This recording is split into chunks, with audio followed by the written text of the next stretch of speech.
爹烧纸，愿老天开眼，保佑你爹沉冤得雪，魂归故里。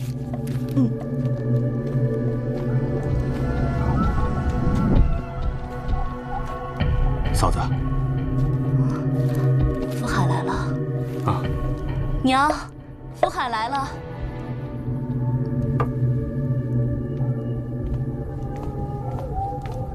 春儿，你先福海进去吧。来了。哦。大娘，我来给匡国烧烛香。好。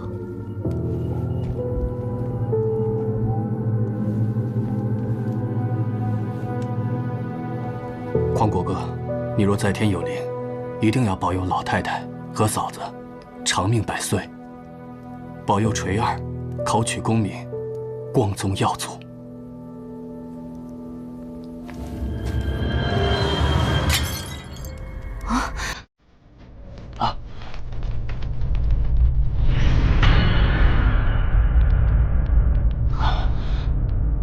晨儿没事吧？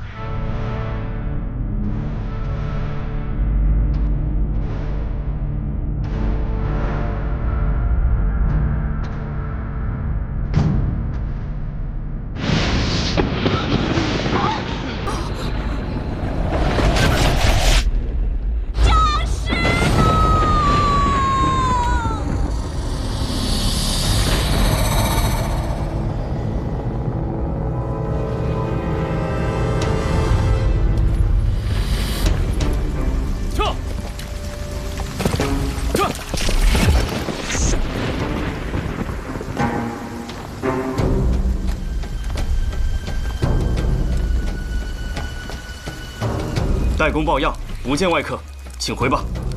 我有急事，都闪开。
卑职李志，拜见代公。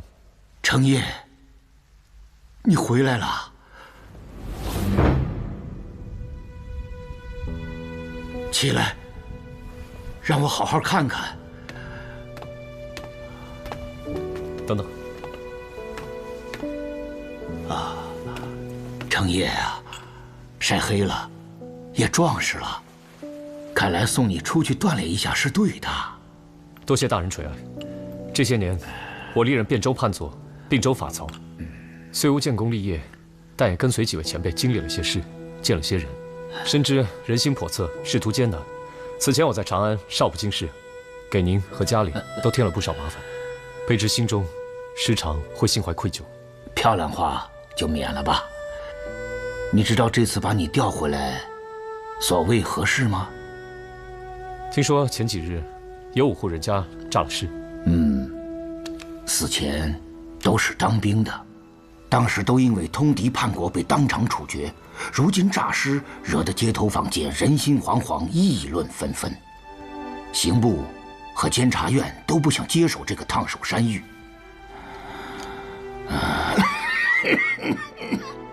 我如今抱病在床，也只好把你临时调回来，组织人手，独立办案。可大理寺高手如云，您为何会选我？此事牵扯到兵部，稍有不慎，粉身碎骨。你在朝中没派系，又算是皇亲国戚，纵观朝野，没人比你更合适办理此案。可是卑职身边只有一个跑腿的。你需要的人，我都写在这里面，能不能为你所用，那就看你的本事了。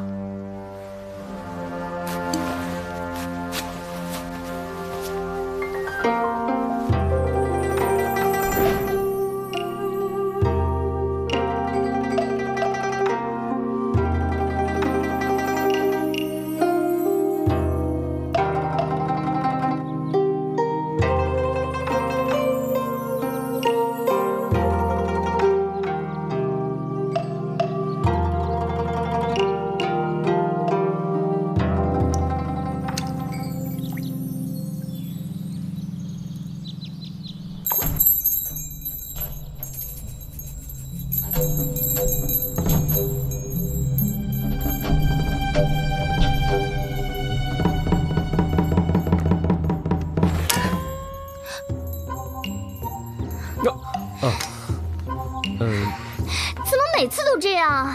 就不能大大方方的走正门吗？呀，胖子，怎么瘦成这样了？为谁笑得人憔悴啊？反正不是为了你，你要找我爹啊！我爹在西厢呢，赶紧走，赶紧走，别打扰本小姐写字啊！我不是来找你爹的，我这次是专程来找你的。找我？我想代公之所以选你，是因为你的博闻强记。你自有一目十行，过目不忘。你爹在刑部当侍郎的那几年里，你看过了几乎所有的刑部卷宗。那又怎么样？省得我要亲自去看了。切，真笨。切。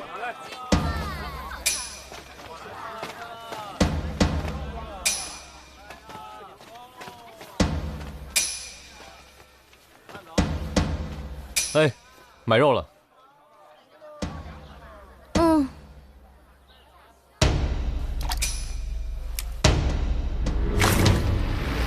他用的刀怎么跟其他屠夫不一样啊？他用的是双刃柳叶刀，只有2种职业的人会用这种刀：商医、仵作。请问，你要哪部分的肉？肋排3两，脆骨3两，里脊3两，必须要骨肉分离。这刀法，就算庖丁在世，也不过如此了吧？谭双叶。你怎么知道我的名字？你谭家从前朝开始9代仵作，技艺精湛，名震朝野。你爹被卷入谋反案，发配充军，你沦为屠夫，终生不得入朝当差。我说的可是事实。来者何人？我姓李，名志，字承业。这位副姓上官名子苏，我们是大理寺官差，想请你出山，担当仵作。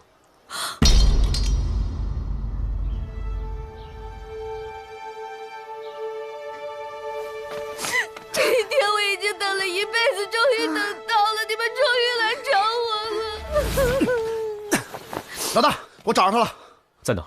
反舍。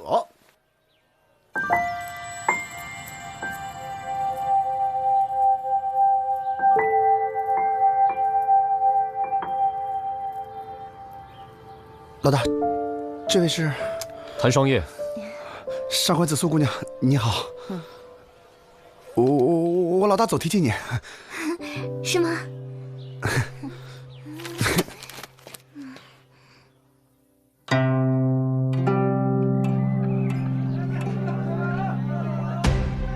萨摩多罗。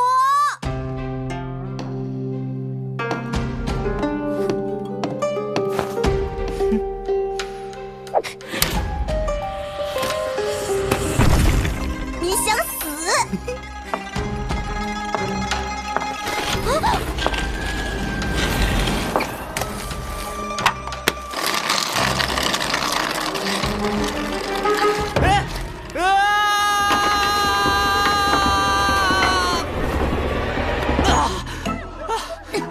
四娘，我错了，我再也不敢了。错哪儿了？错在我不该拖欠房租。继续。我不该偷吃客人盘里的菜，让客人发现。一盆鱼头豆腐从厨房到饭桌一共30步，你给人吃的只剩下2块豆腐，连汤都不剩，你倒是给人留一块鱼骨头啊！我那不是怕把客人给扎着吗？就是他。对，就是他。知错就好，好好反省吧啊！哎，四娘，别走啊！救命啊！啊！还好接住了。多谢官爷救命之恩。小人复姓萨摩，名多罗。你是西域人？没错，小人祖籍迦兰，来长安有段时间了。各位客官，里面请。哎，客官到，客官到！来来来，客官里边请，我给你们倒茶去。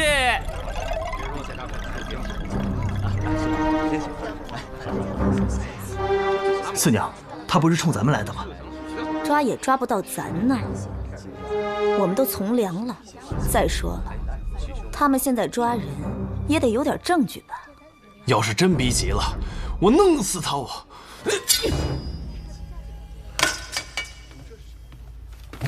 茶来喽！各位大官人，请用茶。谢谢。上官姑娘小心烫。你怎么知道我的姓氏？您穿的衣服面料特殊，长安城穿得起的人只有2、3家，这2、3家当中，适龄女眷都已经嫁人了，还能在街上随意走动的，似乎只有上官家的紫苏姑娘了。哼，消息倒是挺灵通，不过耳尖可不算什么本事。皇兄说的是。哼。你怎么知道我姓黄啊？半个月前，城西的皇室宗族办了一次100年庆，10里8乡皇室宗亲都去了，每个男丁都发了一根刻黄字的黄叶木发簪，以作纪念。哼！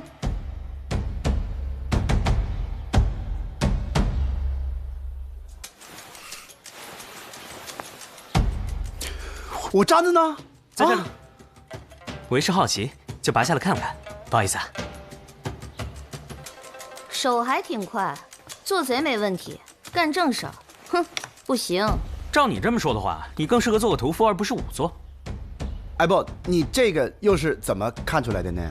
他裙角和鞋帮都泛着油光，腰间和颈部有勒痕，从位置判断应该是屠夫系的那种围裙。寻常屠夫虎口才有茧，而他食指外侧和拇指内侧有茧，只有常年使用柳叶刀的人才会在这种位置有茧。那就只剩下2种职业：商医、仵作。你怎么知道我是仵作，而非商医？你身上有防腐膏的味道，商医要防腐膏干嘛？这位妹妹姓谭吧？我跟你的父亲有过数面之缘。非常敬佩他的技艺，眼力、见识、分析能力都还不错。那我现在只想知道，你之前作为顾问，为大理寺也断过不少案子，为什么会被驱逐呢？各位官人请慢用。你但说无妨，既往不咎。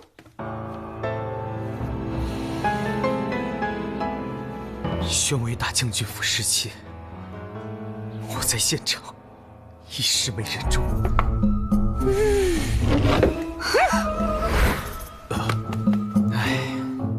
谁知道那是大将军凯旋归来，皇上御赐的点心啊！笑什么？我一用脑子，肚子就特别饿。唉，本来还可以靠断案赚点外快贴补生计，打那以后，我一顿饱饭都没吃过。吃饱饭容易，只要你肯为我做事。对不起，请恕草民拒绝。为什么？他的官靴看外形和款式产自于汴州，他自称是大理寺的官员，可是他的腰扣是并州的，也就是说他是从外省调来长安办案的。当下只有诈尸案才会允许这种情况的发生，事关兵部、三司都觉得是烫手山芋，想往外推。我一介草民干嘛往这种事情里扯啊？所以我还想多活2天，开个价吧。唉，钱我很喜欢，但我更想好好活着。500文，痛快。感谢各位官人的抬爱，小人笑纳喽。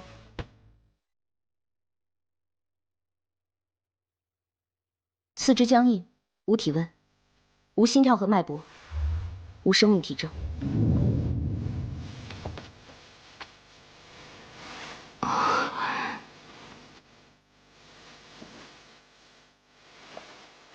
衣服料子不错，生命线挺长的嘛。你是仵作吗？啊，不是仵作，站一边去。对了，赵匡国突然出现，当时还有什么其他人吗？有李福海，他跟匡国是发小，他们俩呀是一起应征入伍的。他竟然活着回来了？他有没有讲赵匡国是怎么处决的事情？只是说被判了通敌叛国之罪，我夫君如此一个热血男儿，他平生最大的心愿就是杀敌报国，他怎么可能做出这等事情吗？然而我们问李福海，他吞吞吐吐的。我们看他不愿意说，想必是军中的规矩，所以没好多问。那个李福海现在在哪？那天匡国诈尸的时候，他也在，现在在家静养呢。张正业，赵匡国死了多久了？我还从来没有看过这种事。这种情况，因为他无尸斑，也没有腐烂呢。那他是死是活？还不能确定是死尸，也不敢贸然解剖啊。哎，你那边有什么发现没有？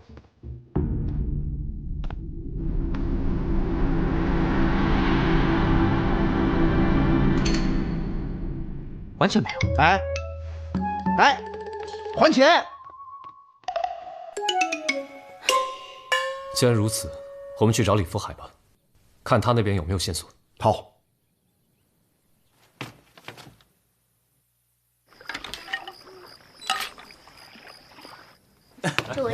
哟，二位今天回来挺早的，楼上打扫好了，上楼休息啊。贵客2位上楼啦。你想干嘛？你觉不觉得这2个波斯人有点意思啊？你要是敢伸手，我就把你爪子剁了喂猪。干嘛？真把我当贼了？难道不是吗？不跟你一般见识，招呼客人去。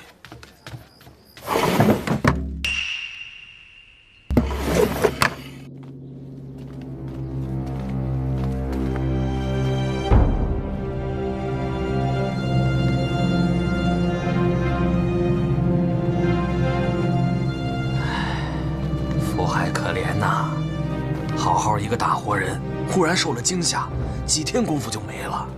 老天爷真是不开眼呐！是啊。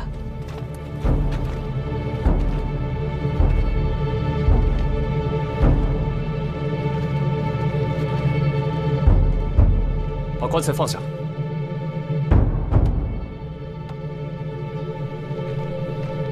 我们是大理寺的，李夫人，尸体下葬前，我们要开棺验尸。开棺凭什么开棺？不行，不能开棺啊！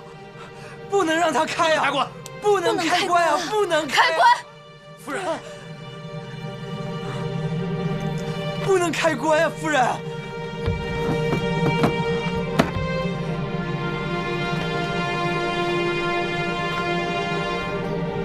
这尸体有些蹊跷啊。怎么说？需要带回去解剖才知道。验尸！官人，千万不可！凭什么验尸？让我如何下葬？官人，出去！俺求求你，求求你给我想办法解尸吧！求求你，我求求你！出去！别浪费啊！走，快走！快走！走啊！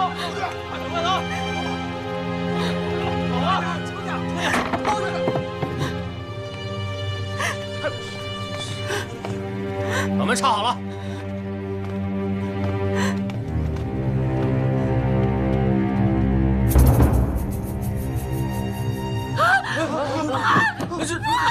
老爷呢？人呢？人呢？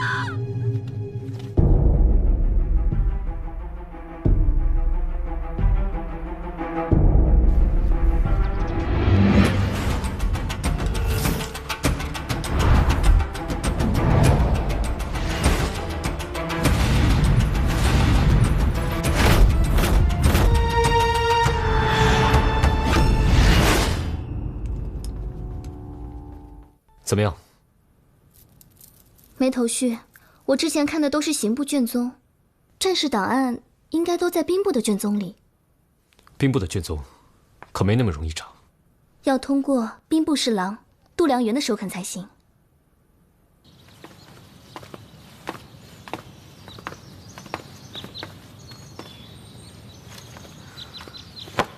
喂，干嘛去？啊，要不你自己先去，我在这等你。把钱还我。我跟你实话实说了吧，我之前就是偷吃他们家的点心，挨的也是他们家的板子。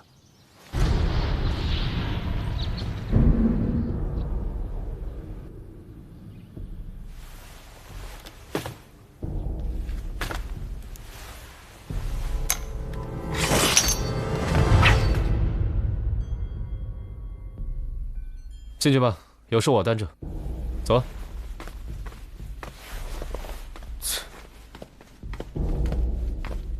这度良元正是之前大胜突厥的宣威大将军，大捷之后清除边患，回京后官拜兵部侍郎，现在是朝中至上可人的红人。在下大理寺李治，求见杜侍郎。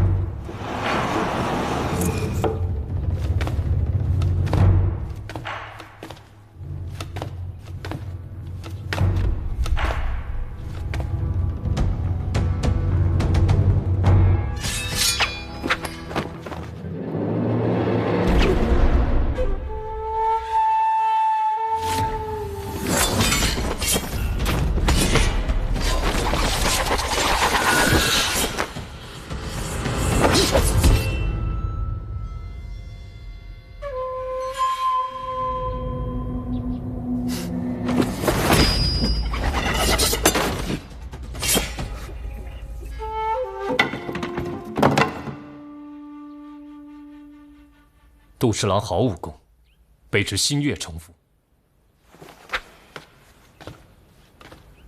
找我何事？直说。近日将士诈尸之事已经闹得满城风雨，人心惶惶。如今又死了一名将士，卑职认为其中必有隐情，应当与当年的战场旧事有关。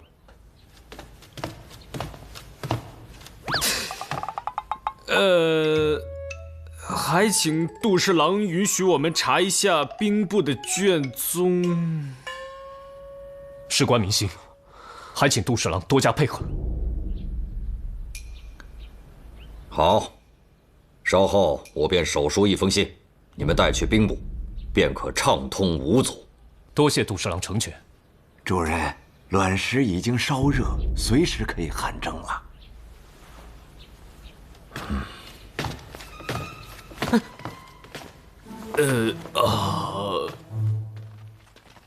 客官，您里面请。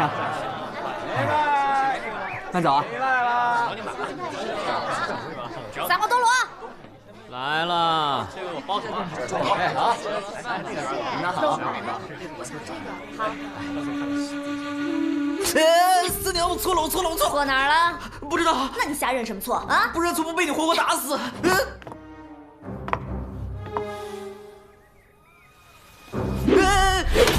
这2天你老不在店里，想忙啥？诈尸案找我帮忙，不许去。他们可以出很高的价钱啊。那也不许去。那我的房租不用交，我还有碗没有洗。不用洗。嗯。听好了，离当差的远点，不然的话，剁了你做肉包子。哼。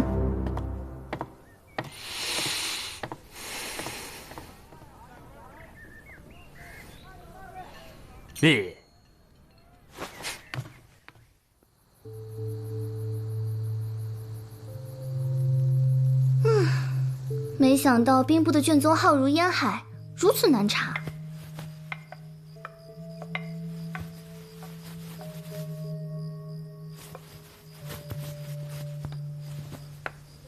乙未年5月初9，处决左大望陵驻江司礼全兴赵匡国，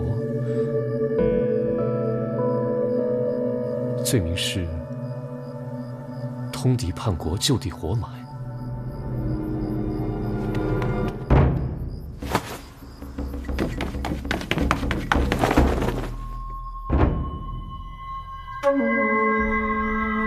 李福海的死因已查明，此人并非神思不属而亡，而是死于他伤。致命伤在这里。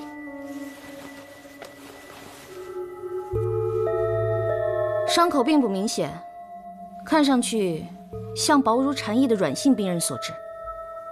软性兵刃。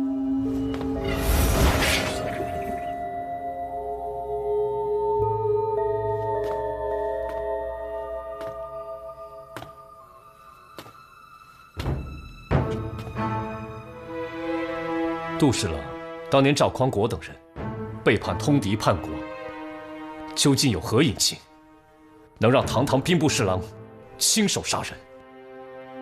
李福海是死于薄如蝉翼的软性兵刃，这不正是您杜侍郎的独门兵刃吗？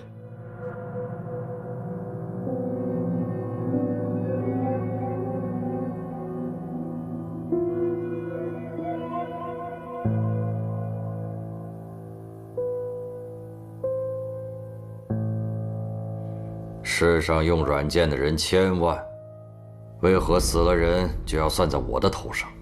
若真是我干的，为什么要用软件？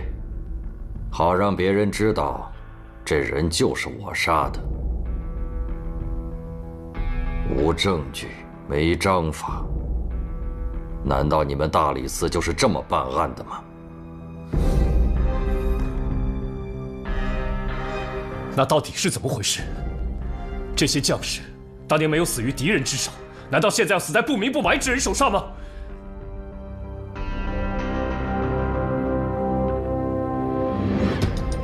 当年我军扎营黄沙帐，我们的马匹突然中毒身亡。经查发现上游有一个波斯商队在水中下毒，他们此行的目的正是长安。事关大唐之安危，我派兵前去交涉，想收缴毒药，驱逐商队。此时李福海来报，那赵匡国为了钱财，竟与波斯人勾结，试图毒杀我军将士。我当即下令截杀波斯商队，赵匡国等人通敌叛国，就地活埋，以振军威。而波斯商队负隅顽抗，我军将士死伤惨重。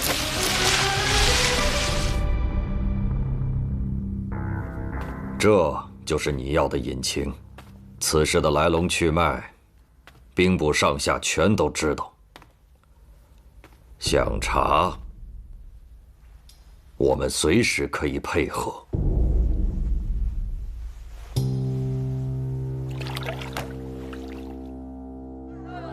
看一看，看一看了啊！哎，走过路过别错过了啊！辟邪神器，大吉大利，财小人了啊！镇宅宝物，来，干什么呢，萨摩？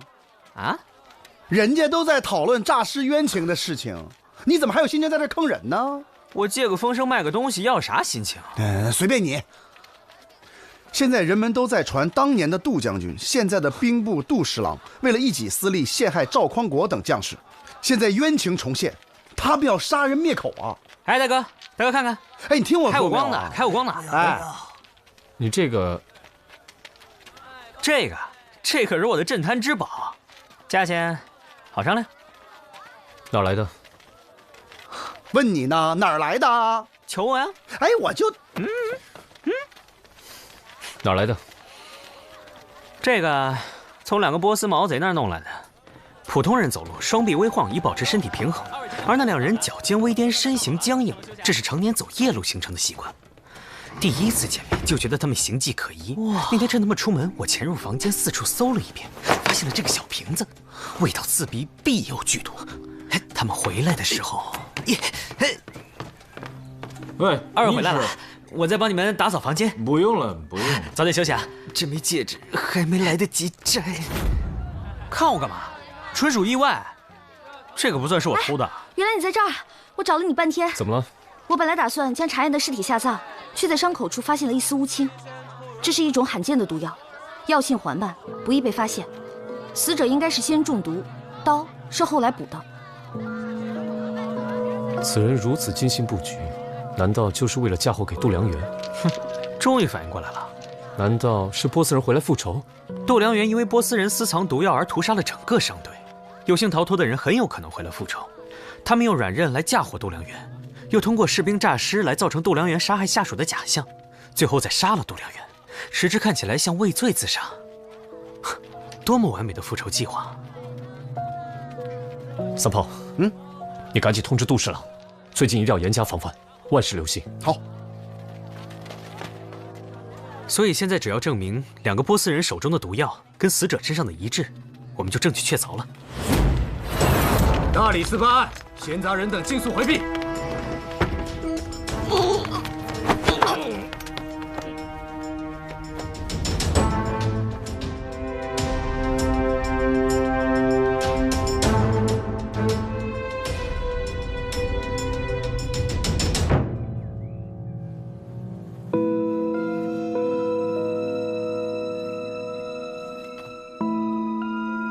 畏罪自杀，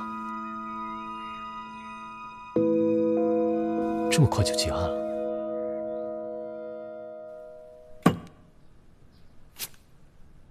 一切终于是尘埃落定了。双叶也查出来了，那几个诈尸的人其实是中了一种特殊的迷药，是由脑杨花、草乌、川乌、乳香、没药等磨成极细的粉末，再加上热酒调服，可以把人的生命体征降到最低。想来是从屠杀中逃脱的波斯人，把这些活埋的将士救起来，弄得人不像人，鬼不像鬼，逃回中原，假装诈尸还魂的假象。把这个呈词送到将军那里，这个案子就算结了。好嘞。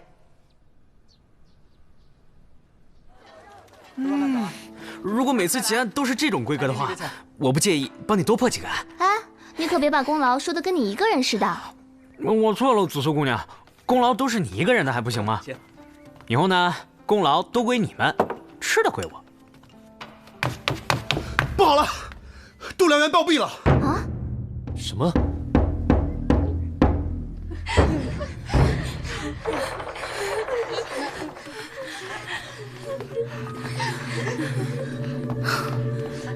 跟之前死的那2个人一样，中的是一种毒，只是剂量增加了很多倍。把人给我带回去，我要好好的查验查验。什么？带回去？不可呀！我家主人那可是立下过赫赫战功的呀，你们不能对他的尸身这般糟蹋呀！罢了。近日可有发生什么不同寻常的事情吗？有，确有一事。昨日我家后院厨房曾被人闯入过，当时就把厨房里边的米面蔬菜全都给扔掉了，怕的是有人再投毒，与我家主人不利呀。如果只是在食物当中投毒的话，应该大家都有事，不可能死的只有度量员一个人。老伯，能不能带我去厨房看看？啊，好。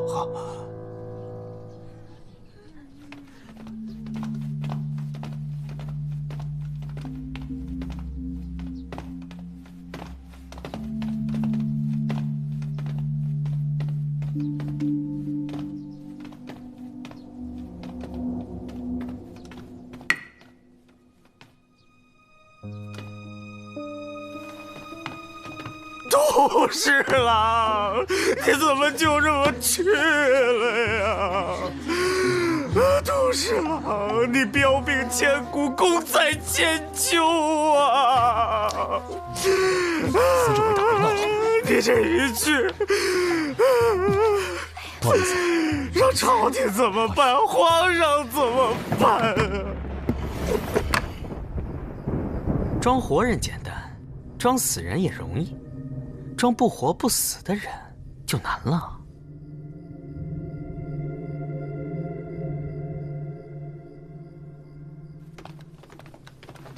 嗯，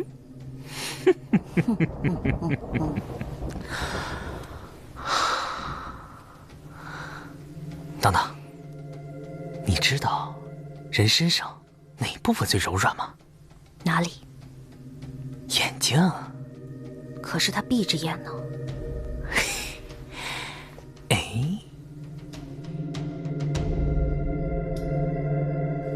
哦，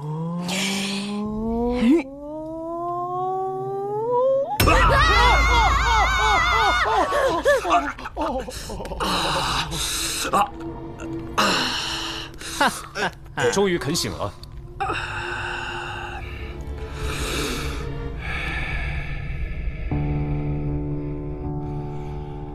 你们这些混蛋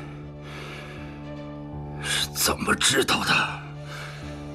事情是这样的，寻常武夫只在拇指戴扳指，而你却在小指戴戒指，想必是在戒帽中藏有毒药。我翻看你右手时感觉很轻，都说醉汉死沉，那是因为人在神志不清时无法控制肌肉，手轻就意味着你当时神志清醒。我没有马上戳穿你，是想搞清楚你真正的动机。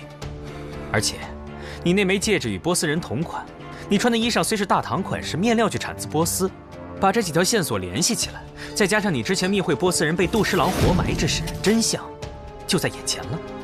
你先服毒，造成假死之效，药劲过后就出去作案。我们第一次来时，你刚杀了李福海，随后你又潜入杜十郎府的厨房，故意翻得一片狼藉，造成想在食物中投毒的假象。但你真正的目的是在卵石上下毒。你曾在杜十郎帐下知道他练武之后有汗蒸的习惯。汗蒸之时，全身毛孔预热打开，卵石上的毒液蒸腾为气体，就进入了杜十郎的体内。我还用这块手绢擦过杜十郎的身体，回来查验，果然含有剧毒，证明这就是你杀害杜十郎的方式。樊社的那2个波斯人，你们也早就串通好了吧？没错。当日我们被活埋，还有一息尚存，就是他们救了我们。当时我心里就想，一定要回来找度量元报仇。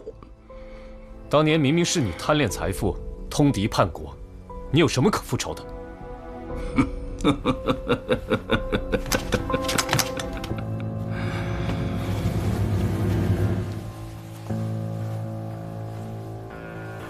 贪恋财富的是度量元才对。有一支波斯商队在我们营地附近经过，度量元准备觊觎他们的财，就准备将之截杀。可事出无名，只得下毒毒死自己的几匹军马。栽赃是波斯人所为，要我们前去暗杀细节。波斯人毒杀我战马，截杀波斯商队。是。军令不可违。我心下不忍，告知了真相，让波斯商队把财宝都留给度量元，尽速逃命。没想到我们却被误以为与波斯人合谋，当场被擒。我们几个人有口难辩，又是唯独几个知道毒杀战马的人。度量元当借此机会给我们一个通敌叛国的罪名，将我们活埋。度量元丧心病狂，对波斯商队大肆杀戮。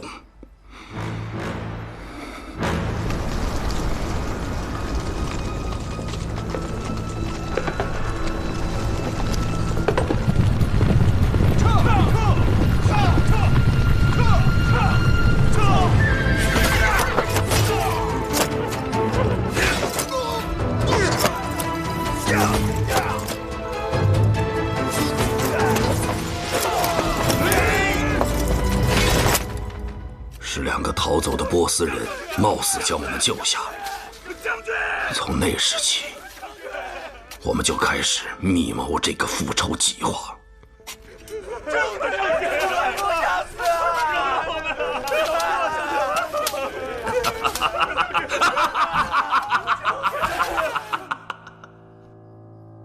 你的境遇，我深表同情，但法大过天。拿下！是。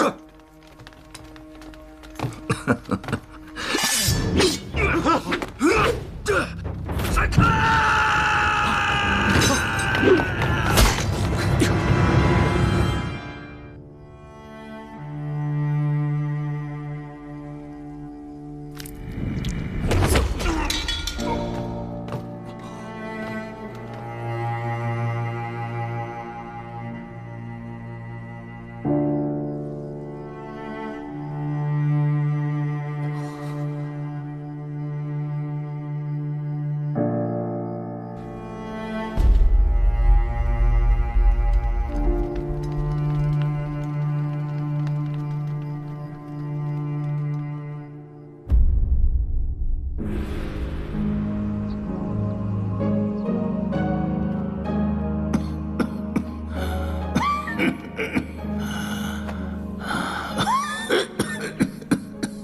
微臣代奏，愿陛下龙体圣安，万岁，万万岁！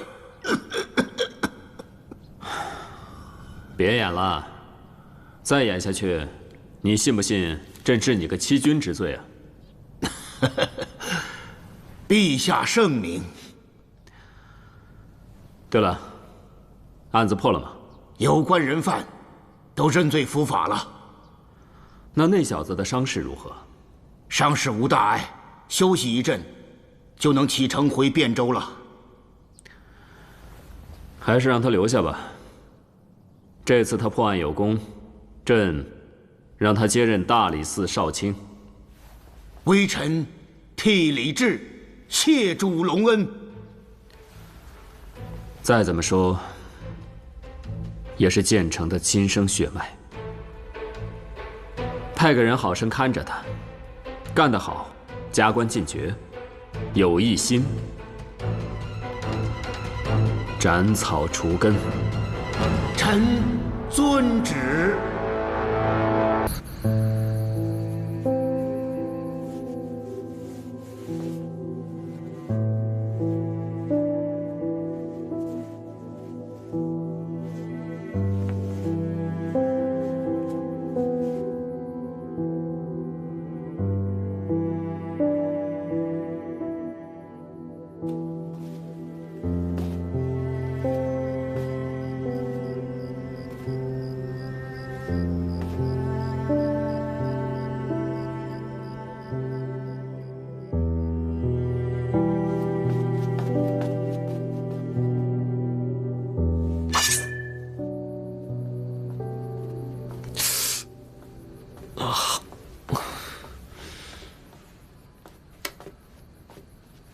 你来干嘛？我爹听说你受伤了，专程给你送鹤顶红来，祝你早死早超生。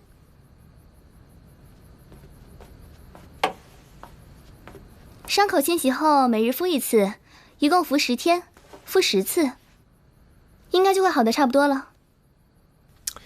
替我谢谢他，改日我会登门拜访。对了，我可警告你，下次不准再干这种事情，我可不想再给你送一次药。如果我不挡的话，萨摩就没命了。那你傻呀？那你不也会没命吗？生死有命，富贵在天，更何况我已经答应那家伙要罩着他。男子汉大丈夫，说话得算数吧。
李少卿，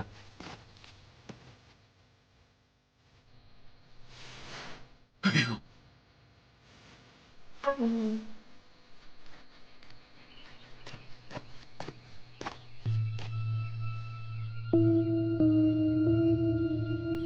大概是昨夜几时发生的事情。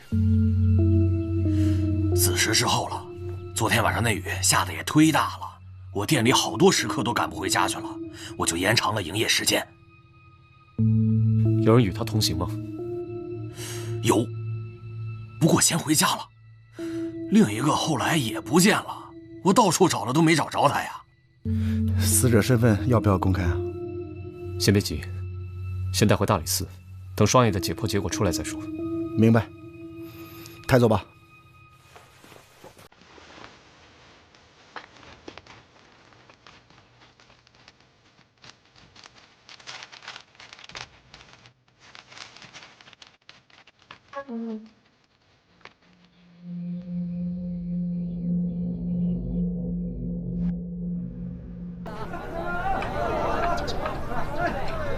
萨摩，哎，上菜，来啦！上羊排，稳着点啊！香，来，客官，您这边香喷喷的羊排来啦！二位，你们点的羊排，请慢用。哎，来啦！这是我们店的招牌菜，可不错呢。哎，好好干啊！好嘞，给我慢用啊！您先尝尝，我一会儿就过来啊。好的。昨天封禁酒馆那事儿，你说邪乎不邪乎？可不嘛！酒馆在闹事，不可能有人进得去。是啊，你说这糖罐都被通缉整整1年了，这还是跑得了和尚跑不了庙啊！我觉得呀，哎，二位客官，这事儿根本就不是人这一共是干。80万，怎么说？那个尸体被撕成了一块一块的，就像是在森林里。又在偷懒啊？没有。哎，你可别说了，慢慢吃啊。这一会儿啊，怎么阳台我该吃不下去了。听说啊，那封禁酒楼昨晚死人了。哼，他们啊，仗着地理位置好，就往酒里掺水，现在吧，活该。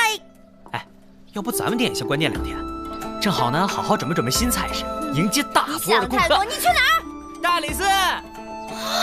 你个死老外，你给我站住！你给我干活！啊！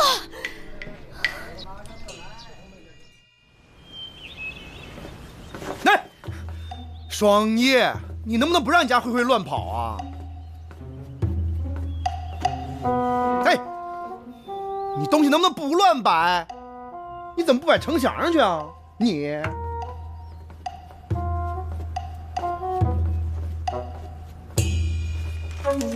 我觉得基本上可以排除人为伤害。为什么？因为喉部的齿痕迹很深，浑身上下有多处撕扯的痕迹，应该是大型猛兽所致。长安城有大型猛兽出没？请进。是紫苏吧？是我，你们说的我都听见了。死者是在树上面发现的？没错。我听说豹子会将死去的猎物藏在树上。豹子？不，老大，离长安城最近的山林在西北方向，要不我去打探一下？好，你去备车。初步判定，死者是死于意外，通缉犯的身份可以公诸于众。好，我知道了。哟，李少卿，这么容易就下定论了？哟，不起自来嘛。这么诡异的案子，我如果不出一臂之力的话，怕你们玩不转。报个价吧。这次免费，你之前替我挡了一刀，算还你个人情，咱们两清了。来，当心点儿。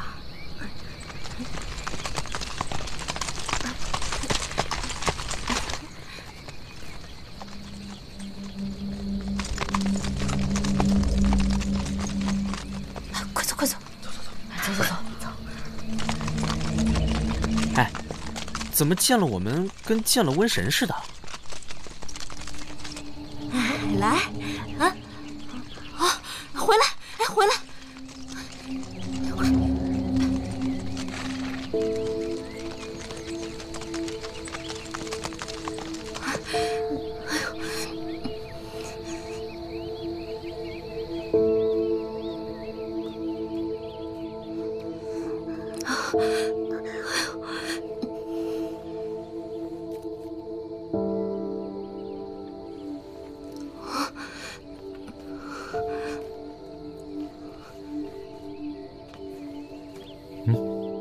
来。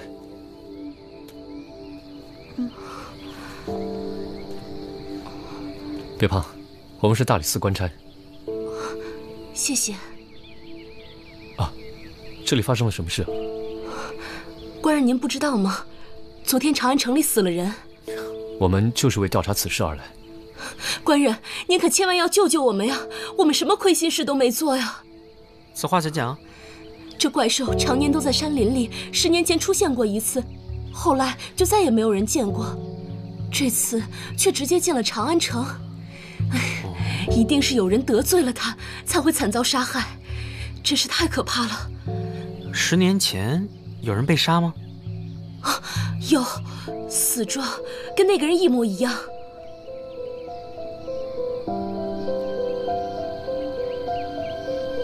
那这怪兽到底是什么？具体是什么我也不知道啊，只听过一些传闻。传闻说是只黑豹，可是我听说所有见过他的人全都死了。这都是没有根据的胡说。长安城里怎么可能会有黑豹？小朋友，来。谢谢啊，谢谢，谢谢。来，走了，走。要我说，一定就是山上的野兽下来捕猎，刚好遇到了县城的猎物。野兽可以是山里来的，但它不一定是自己来，而是有人带过来的。你怎么知道？有现成的掩人耳目的先例，干嘛不直接利用？回家。什么？哎，还没进村呢就回家？这里已经问到了有效的线索，再待下去只会混淆视听。走吧。走吧。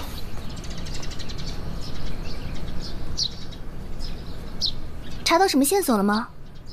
子苏，礼部尚书刘渊、吴萨将军，还有那姓方的商人，这3个人帮我查一下。子苏，怎么了？那个礼部侍郎刘渊的儿子刘峰，前阵子死在了赌场。杀害刘峰的凶手就是那个唐冠？没错。如果说这个怪物不是从大山里跑出来的，而是被人圈养的呢？谁有这么大能耐，能弄来一只黑豹？这刘渊是礼部尚书，如果他勾结胡使，索要贡品呢？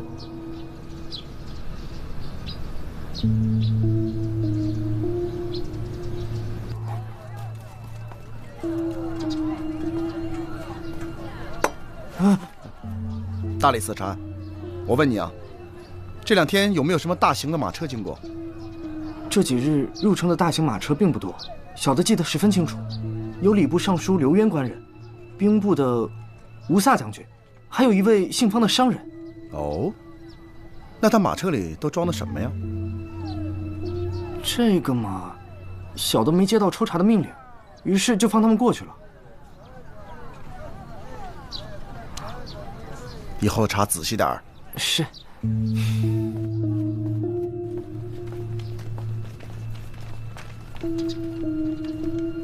对不起啊，2位，我家主人染了风寒，如果没有提前预约的话，恐怕今天不能会面。你就说大理寺李治有事要找他，耽误不了多久。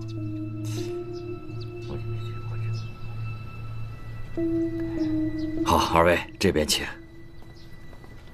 我家主人呐，平常最疼爱公子，一心希望他能继承家业。公子参加科考不顺，去赌场挥霍钱财散心，不料碰到了一个视财如命的杀人犯，结果葬送了大好前程。这么说，刘公子并不是赌场的常客。他那次是第1次去赌场。管家。啊哈，对不起了2位，我家主人实在是不愿意回忆与公子相关的事宜，待主人调整好心情，择日专程邀请2位官人来府上做客。既然这样，那我们就告辞了。啊，走。那慢走，不送了。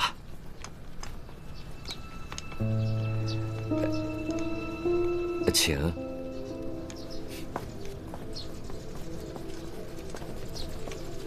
请。哎，不用送了，回去吧。哎，你先回去吧，我得去趟风信酒馆。一起去吧。你是官差，一身正气的，谁见你不怕？你能问出什么呀？你等消息吧，我去就回。哎。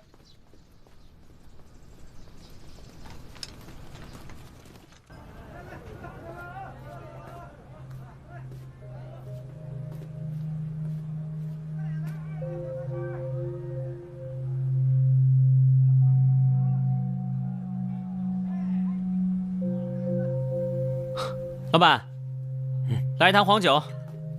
哎，来了来了。哎呀，最近人都不多啊。自打出了那个事儿，好多人都不敢来了。我听说当时跟唐冠一起喝酒的那2个人，现在也没消息了。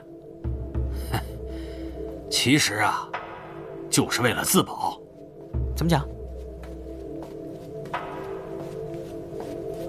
我看小哥你不是官府的人，我就跟你说说。啊，那2个人呢，是唐冠的结拜兄弟，都是岭南人，经常照顾我的生意。这唐冠出逃以后啊，就是他们俩暗地里接济他。要说有人找唐冠复仇的话，这2个人肯定会被牵连进去。那这2个人也挺可怜的啊。是啊，其中有一个还开着烧饼店呢。这不，最近呢，都不敢营业了。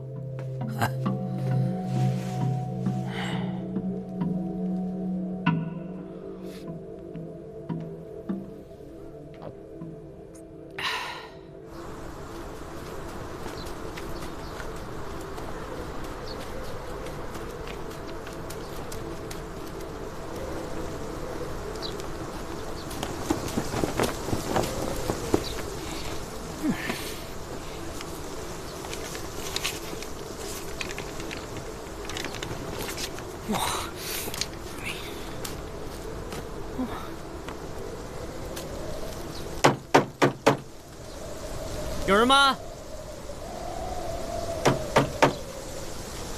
有人吗？有人吗？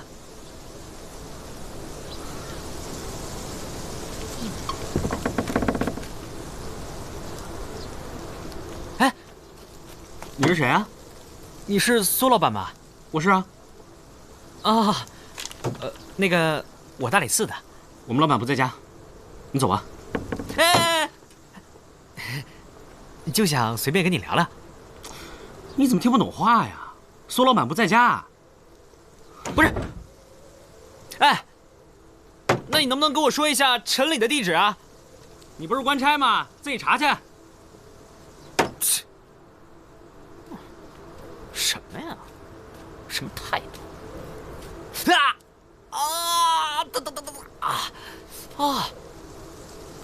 啊！倒霉死了！哼！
死者陈礼，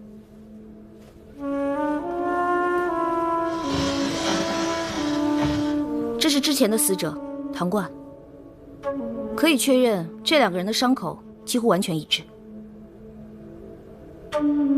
两起案子的现场情形也基本相同，应该是同一凶手所为。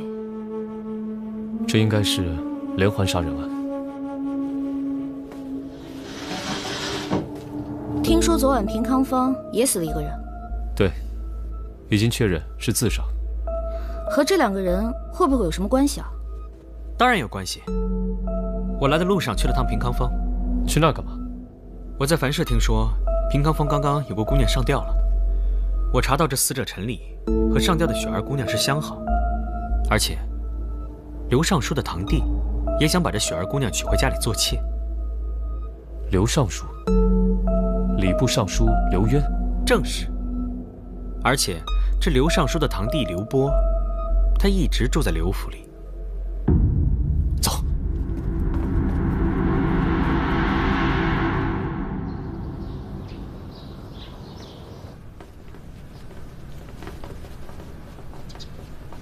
这是我的堂弟刘波，近日来到长安城做生意。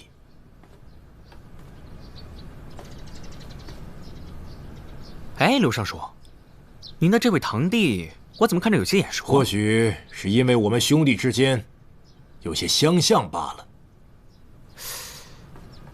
哎，不，我总觉得在别的地方见过。你是不是去过平康坊？是去过。雪儿姑娘的死，你可知道啊？有耳闻。别装了，想要为雪儿赎身，纳她为妾的人，就是你吧？不，这就是他，那又怎样？你们如此无礼，如此咄咄逼人，你们到底想干什么？之前唐冠一案与此次平康坊风波，恐怕都与你刘府有密切的关系。刘尚书，你应该知道，朝廷重臣犯案是什么后果。我刘渊向来光明磊落，做了就是做了，没有就是没有。那刘尚书能不能说明一下，近几日从城外进来的大型马车之中都装了些什么？哼，我这没有必要告诉你吧。还有，那间房间里又有什么？是府上堆放杂物用的。哦，那全府上下只有那个房间上了锁，难道是怕什么东西跑出来？一派胡言！老大，确实在上锁的房间发现了豹子，但不是黑色的，跟他一样是个病号。哎，不对啊，你这看着身子骨挺硬朗的呀。你是什么人，竟敢私闯我的府邸？什么人？这还不够明显吗？刘尚书，证据确凿，你还有什么要说的？李少卿，您误会了。主人，事已至此，也别再瞒着了。我家主人风寒缠身，终日被病痛所折磨。偶然间听高人说，爆骨入药可以治疗筋骨疼痛、风寒湿痹，便利用职务之便所得病报一支，圈养在家中后院。这府上所有人都能作证，这病报从未走出刘府半步，更不用说杀人了。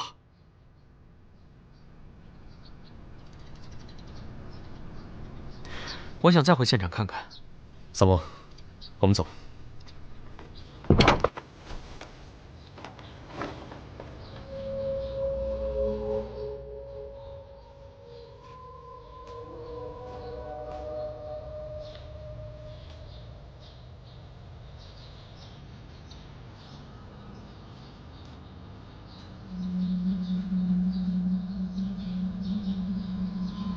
三毛，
四娘，你听说过会变成黑豹的猫吗？哼，怎么会有这种东西？你们大理寺很奇怪。什么态度？也许我们一开始就想错了。你有眉目了？还没有。那就更想不通了。2起命案里都发现了猫爪印，但是看起来又是猛兽所致。紫苏，你去查一下唐冠、陈礼还有苏阳明这3个人的关系。早就查过了，这几个人成天走南闯北，居无定所的，能查到的资料实在太少了。那以前的资料就什么都没有吗？他们来到长安城也就1-2年的事儿。那你就去查一下，他们来到长安城这1年里，有没有重大的案件发生？嫌犯祖籍是岭南的，重点关注一下。有人要吃饭吗？哎，我要烧鸡、烧鸭、烧鹅，迟早把你给烧了。不三不四，开饭！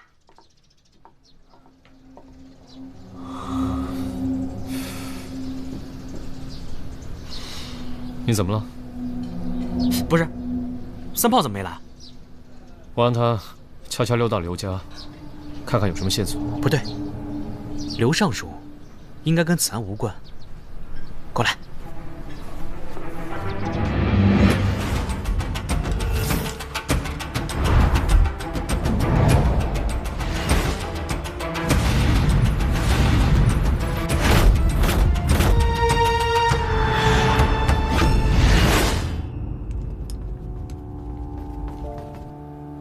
紫苏姑娘，紫苏姑娘，查到了2起案件，一是地下钱庄被洗劫一空，2是1名岭南籍的马匪被处死。马匪，什么来头？当时有一个马匪集团，经常在官道上流动作案。那个官道在哪里啊？就在城南，通往山区的那边。哦，走。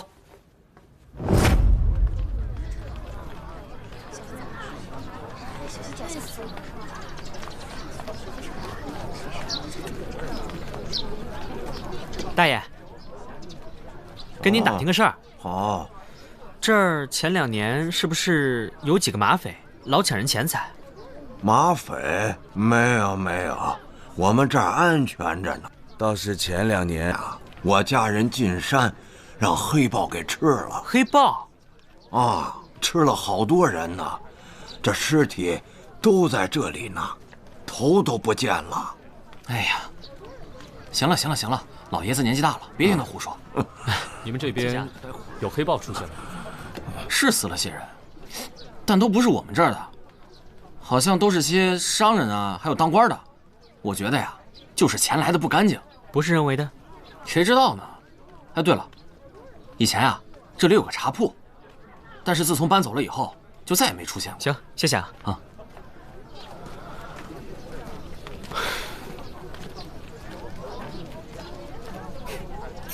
我知道怎么回事了，怎么办？我需要你们的帮忙。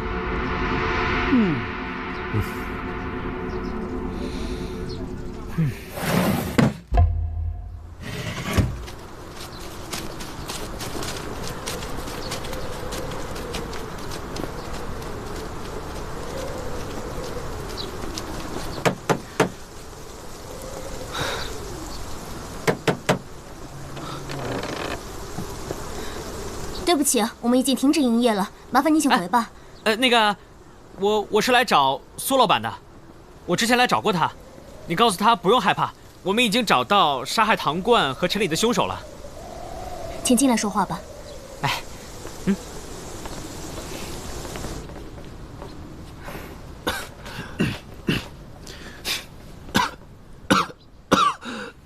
哟，苏老板这是怎么了？2位朋友相继遇害，对他打击太大了。他觉得没有保护好他们，尤其是我哥哥陈礼。原来陈礼是你哥哥，那你们现在准备怎么办？长安城里痛苦的回忆已经太多了，想回老家重新再开店。云溪，快给客人们倒茶。哎，好。三位官人，坐吧。我刚听说，凶手找到了。是。凶手曾经将同样的杀人手法运用在官道抢劫钱财上，然后呢，再把受害者制造成被猛兽袭击了的样子。太可怕了。请喝茶吧。那凶手为什么要杀二哥跟三哥呢？啊，我先喝口茶再说吧。不过呢，我今天来找你，是希望你能给我们提供一些线索。我要能帮到什么，您尽管说。我和云溪一定倾尽全力的帮助破案。我先上个茅厕，回来再说。云溪，快给官人倒茶。哎，来，哎，喝茶。哎，谢谢啊。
等明天一早，你就会像唐冠和陈礼一样，被黑豹撕得粉身碎骨。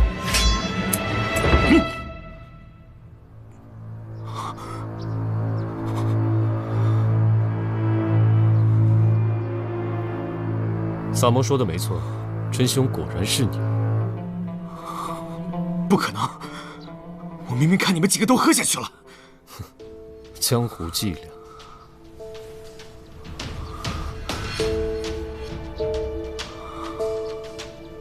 萨摩，戏演完了，起来吧。萨摩，起来了呀，起来啦！萨摩，明知有毒你还喝呀？萨摩，萨摩，快！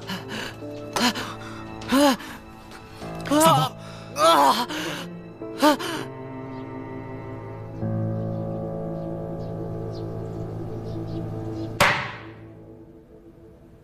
苏阳明，你可知罪？我无罪，我做的都是理所应当之事。那就让萨摩一条条的来问你。喵。你和唐冠还有陈礼3个人，于2年前来到长安，跟着马匪做起了黑店生意。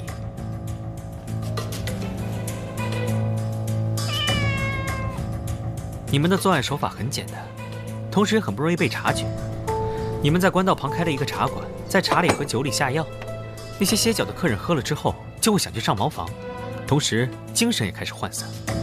这个时候，你就会把他放进去，让客人误以为看到了黑豹。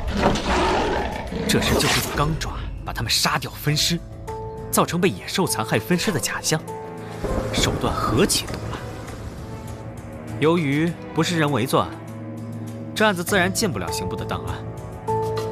所以紫苏对此毫无头绪。后来你们老大被抓了，你们3人呢决定金盆洗手。你呢打算开一家小店，然后娶妻生子，过安宁的生活。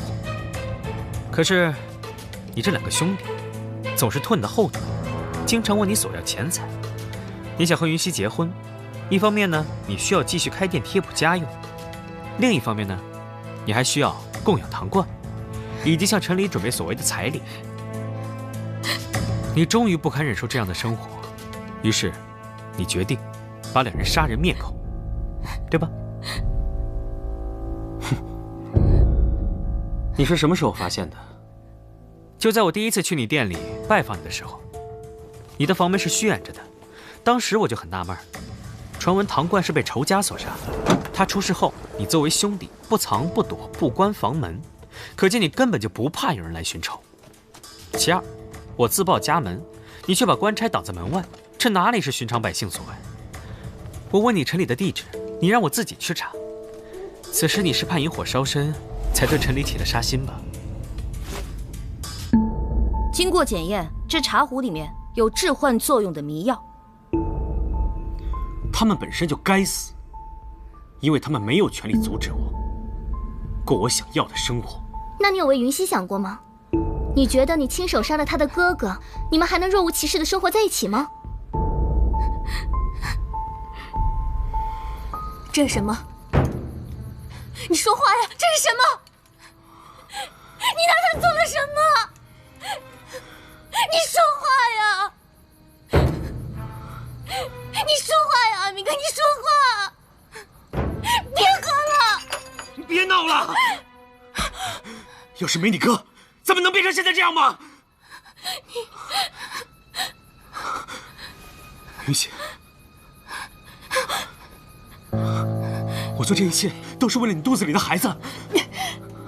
放开我！我不希望咱们的孩子一生下来就被人瞧不起啊！可是他再怎么不对，他还是我哥呀！云溪，云溪，放开我！这是咱们辛辛苦苦挣的钱，干嘛让你哥拿去妓院花呀？他可以喜欢自己的姑娘，但是他不能花咱们的钱呢。他知道这是从自己亲妹妹身上剥削吗？那你也不能杀了他吧？你怎么能狠心做出这种事情？你怎么能这样？你怎么能这样？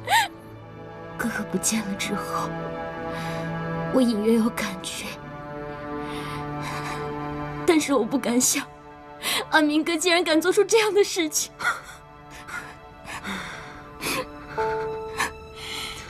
云溪，我承受的怎么没有人能看见呢？我苏阳明要的并不多，我要的只有你，一点都不多。我就是希望跟你，还有我们的孩子，过着最普通的生活。我之前想过，我想去求你哥，还有二哥，别再打扰我们的生活。可他们不听，那你让我怎么办？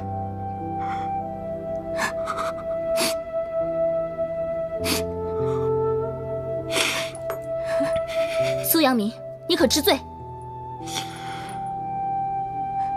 我没有罪，我自己做过的事，我从来都不后悔。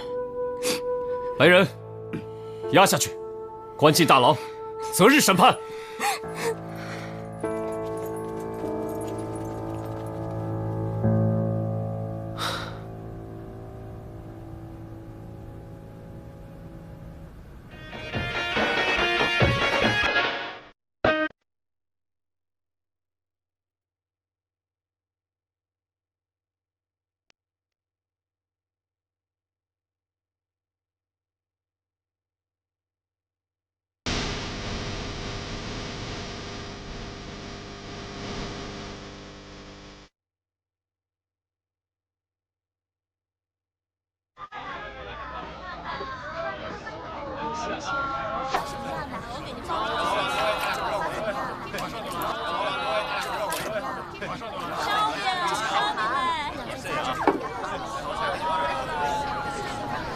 来，拿好啊！慢走。你看你这弄到脸上了。没事。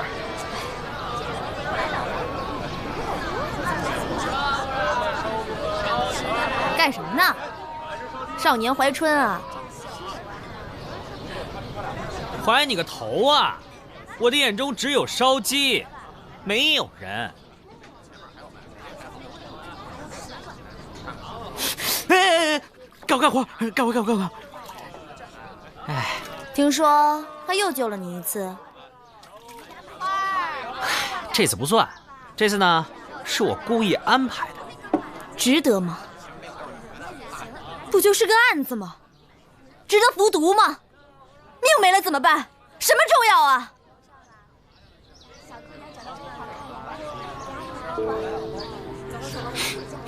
我记得你们中原好像有句老话吧，叫做那个“受人滴水之恩，必当涌泉相报”。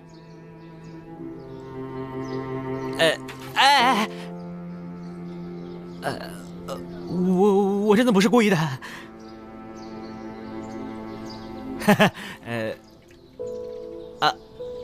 我先干活去了。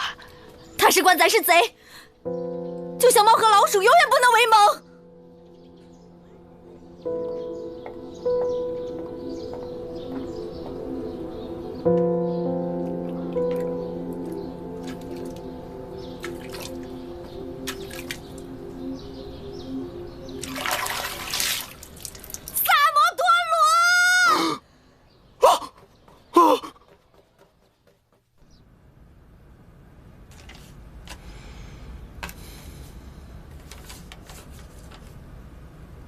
哼，这效率还挺高，这才几天呢，已经破了2起大案。哎呀，真是后生可畏啊！那得算陛下慧眼识英才呀。可微臣担心的是，担心什么？协助李治办案的那个萨摩，住在樊舍。樊舍掌柜公孙四娘，据说许多年前曾是黑道上叱咤风云的马匪头目。那你是想抓人？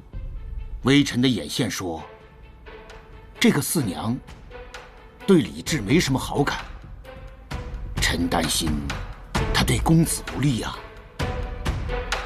那就找个机会试探他一下。要是已经改过自新，就既往不咎；可要是还有祸心，立刻出斩。臣遵旨。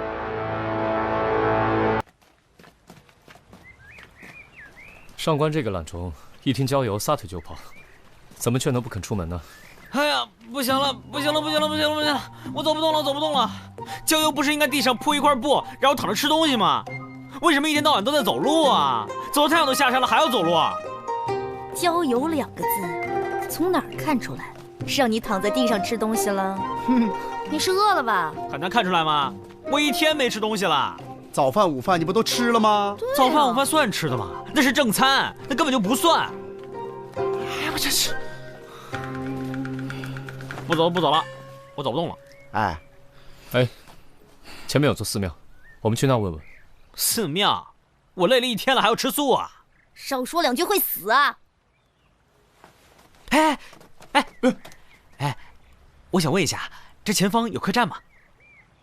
当然有啊，窗户外面就是后山，风景绝美，斋饭好吃，就是庙里的和尚凶了点儿。好，谢谢你啊，你可以走了。告辞。行了吧，多罗大公子，走吧。你以为我是为我自己吗？我是为大家好嘛，大家都住得好一点。不像你整天叽叽喳喳的。有胆子你就再说一遍。只顾着想男人。想死啊！你别跑！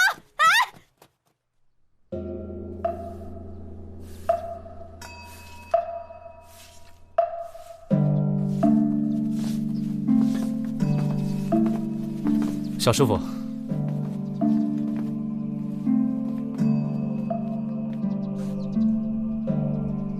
施主有何吩咐？我们一行人行至半路，眼看太阳就要下山了，正好路过这里，不知是否方便借宿一宿？各位施主请稍后，我去禀告一下住持。多谢。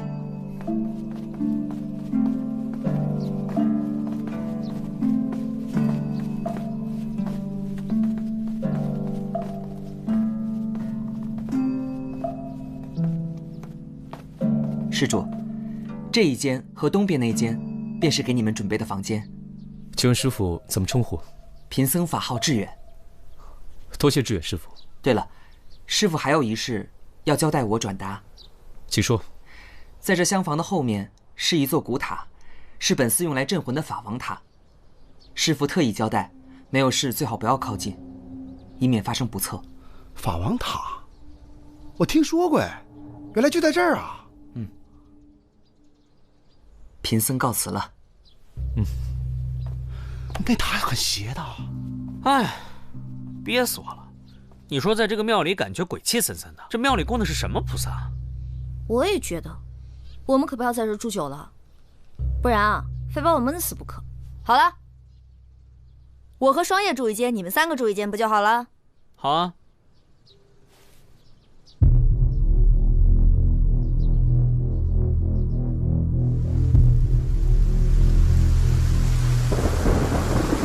当时我就觉得事情有蹊跷，但因为没有证据，我也不好多说什么。他说我今晚喝水喝得太多，我就想去上个茅房。这个时候雷雨交加，大雨哗啦哗啦，从停尸房里传出婴儿的哭声，紧接着就闻到一股浓重的尸臭。这可怎么办？尸臭越来越浓。他很害怕的样子，指着我背后说：“萨摩，别回头，千万别回头。”我也不敢回头。这个时候，我就听见停尸体的棺椁里发出哗啦哗啦哗啦哗啦的声音，然后我就慢慢的回头一看，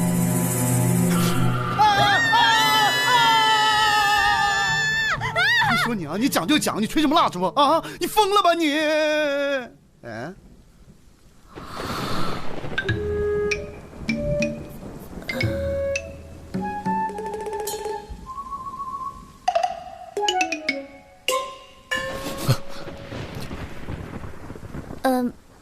我先回去了，你们继续说。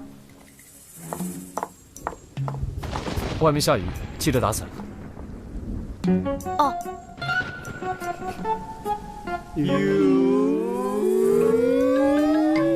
哎呦我操！哇！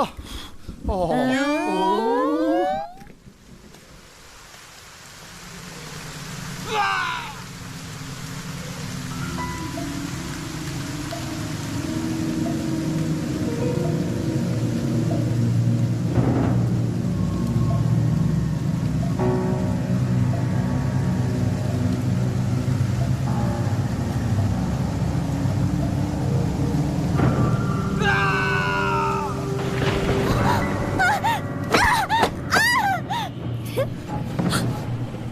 三炮，你保护他们，我去看看。好。我又想起了一个鬼故事。三炮！你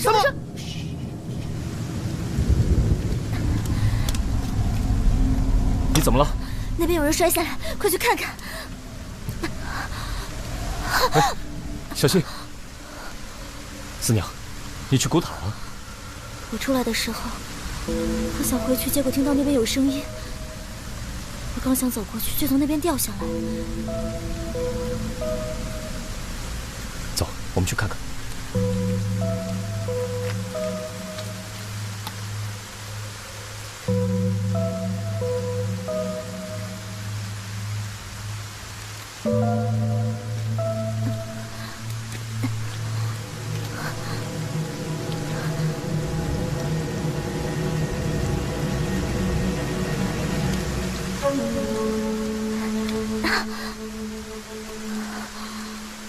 不会啊，我真的看到有人掉下来。你会不会看错了？这什么都没有。不会。行了，今天先这样，明天我们再来。你这样根本不行。来，上来，我背你。哎，回去吧。不要。哎，明天再来看。你看，你腿都不行了。听我说，我有红花油，我回去给你擦一擦。但屋里那么多人，当着他们面先别喊疼，要不然萨摩你就镇不住了。哦。小心。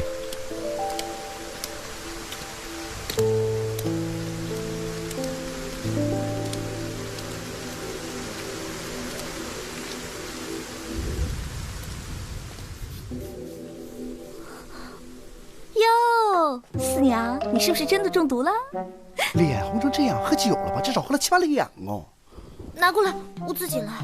哟，所以说，你刚才没回房间的时候，到古塔里头去了。你们去的时候，正好看到有一个人从上面摔了下来，然后你们俩在一起上去看的时候，就没了。对啊，我就是听见了有人在叫嘛，我就以为有厉鬼嘛。你会不会是刚才听我讲鬼故事出现幻觉了？难道真的像住持说的那样有阴魂？哎，我说三炮，你这个大理寺官差，你跟着李治这么多年，怎么还会相信这种东西啊？我说你怎么就是不相信我呢？我又没有看错，我又没有产生什么幻觉。我相信四娘，这座寺庙确实有蹊跷。什么蹊跷？啊？说呀，这有什么不能说的呀？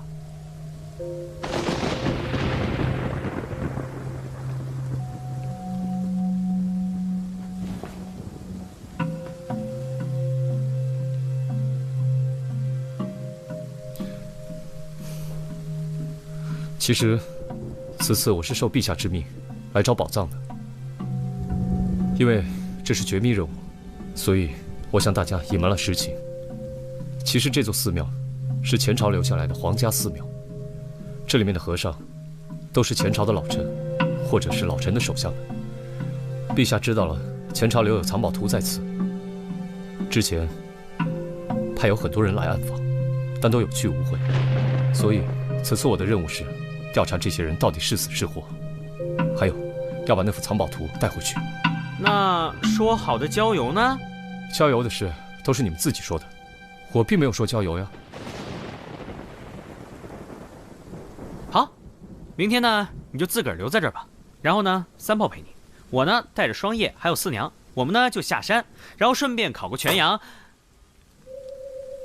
其实经你这么一说啊，我确实发现这个寺庙有问题，说不定之前派来那些人还没死，而且这座古塔被他们说的那么古怪，要不我们一起去看一看吧？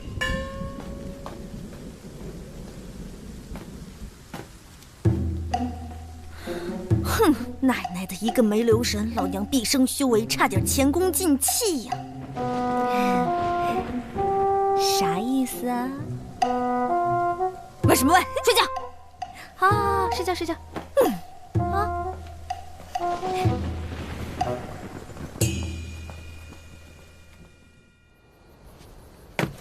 哎，我检查过了，这锁已经很久没有人打开了。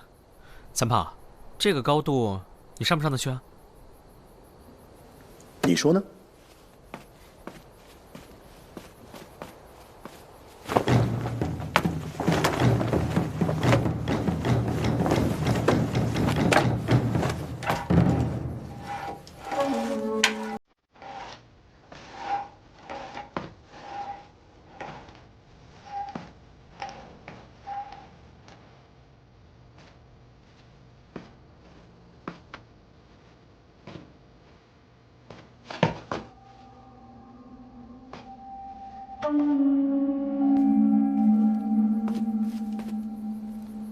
云下这么大，就算有人掉下来，估计也早就被冲干净了。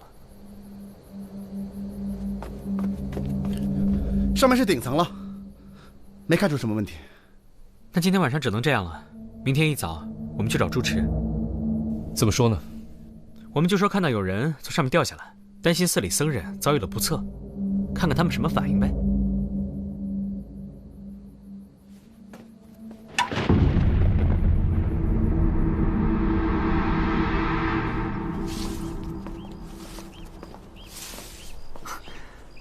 二位施主起得真早。师父，实不相瞒，我们是有要事想找住持。师父这个时候正在罗汉堂诵经，二位施主若有什么事情，可以先告诉我。是这样的，昨天呢，我们听到古塔有动静，所以我们就赶过去看了看，正好看到有一个人从古塔上面掉下来，可是等我们再去塔边查看的时候，就已经什么都没有了。所以呢，我们担心古塔有人被害了，想来通报一下住持。施主，不是告诉过你们，没事不要靠近法王塔吗？志远师傅，我李治绝不信鬼神。倘若寺中真有人遇害，现在最应该做的就是将寺庙僧人集合起来，清点人数。我这就去召集众人。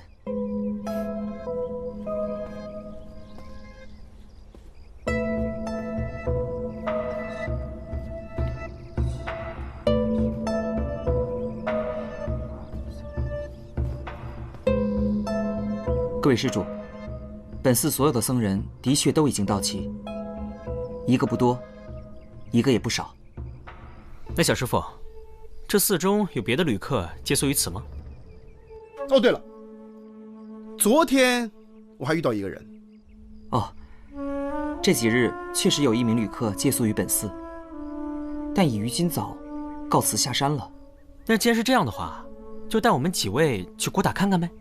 几位施主，这法王塔的确是我寺的禁地，恕贫僧不能答应。志远，带2位施主去看看吧。是，师父。多谢住持。各位施主，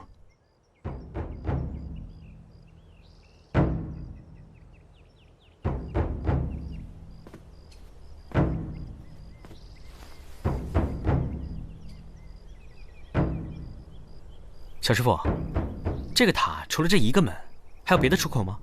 没有了。我们进去吧。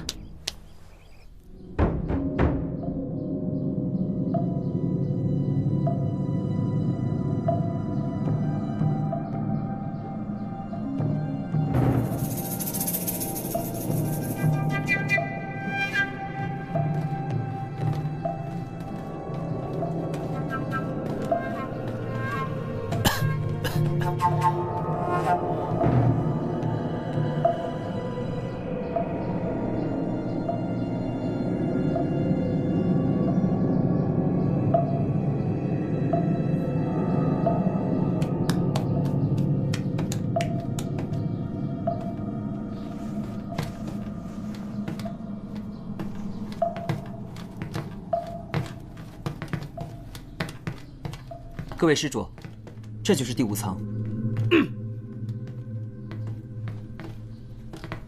哎，这个古塔不是寺中禁地吗？怎么我一路上来，每一层都有脚印啊？哦，施主有所不知，坊间传言我们寺中有宝物，所以一直有心术不正的人前来寺中盗窃宝物。这法王塔的确是用来镇压魂灵的邪塔。而对于每一位前来寺中的住客，我们都是会提醒。可有的人就是不把住持的话放在心上。那这个塔里是不是有宝物啊？小撒，你是说这些脚印都是那些窥探寺中宝物的人留下的？贫僧也只是猜测，毕竟我们寺中的僧人是不可能会上来的。志远师傅，志远师傅，志远师傅，有个人在罗汉堂闹事，您赶紧去看看吧。你们住持呢？把他给我叫出来！施主，不然把你们庙杀了！佛门乃清净之地，请不要大声喧哗。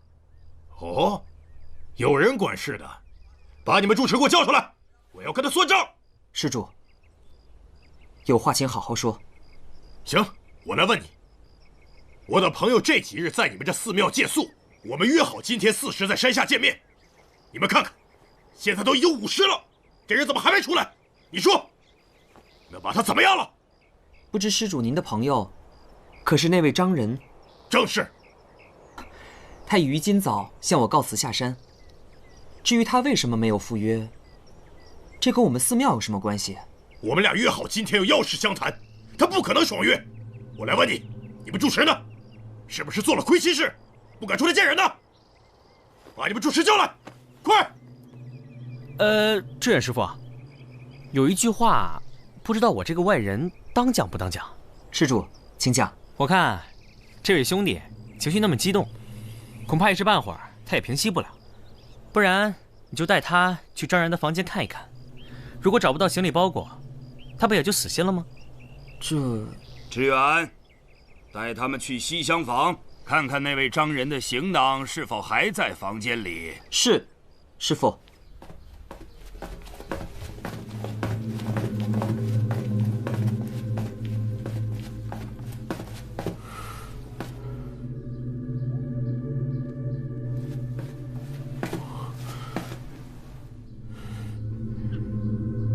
施主，这下可以死心了吗？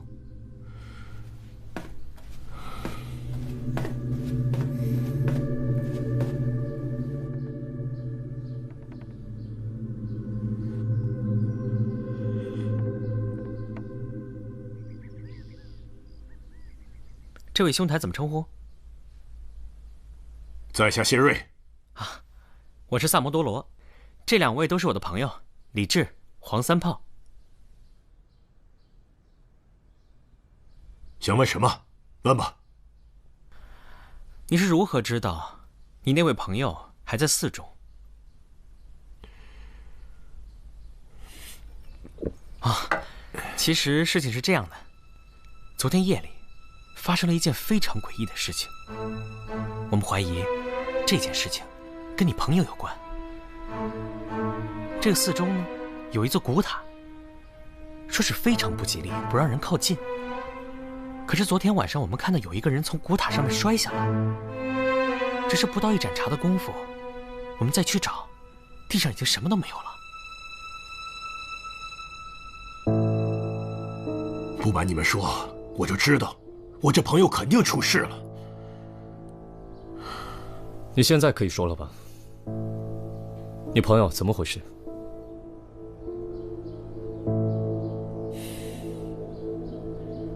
行，我就告诉你们。我的朋友是做古董字画生意的，我呢是他接线人，干我们这行的，稍微有点资历的都知道，这帮僧人手里有一张前朝的藏宝图，谁都想要，我的朋友也不例外。为了这事儿，他陆陆续续在这借宿了好几回，这次又来，就是为了弄到这张图。昨天下午，我们俩还在山下见了面，他胸有成竹地对我说你放心，晚上一定能把这幅图给拿到。所以我们就决定今天见面，把这张图给卖出去。我这下家都找好了，他没有理由说不来呀。按照过去莫名失踪这么多人的惯例，昨晚四娘看到的，很有可能就是这个张人。我们现在必须要弄到强有力的证据，证明那个张人是否真的遇害，然后再说下一步的事。我有个问题没弄明白啊，你今天要去那个张人房间，如果他真的遇害了，那现场早已经被清理干净了。对，你说的对，他们早就把房间清理干净了，难怪我们什么都没有发现。不是，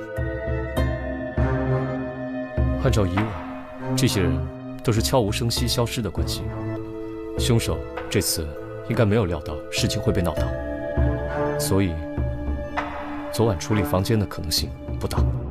没错，我们一大早就把他们叫过来点数，想收也来不及啊。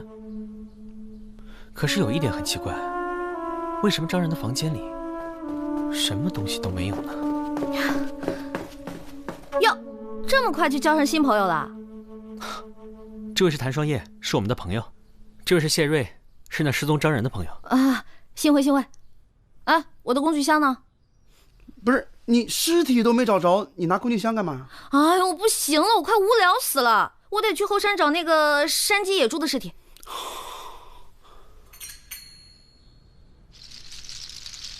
山鸡野猪，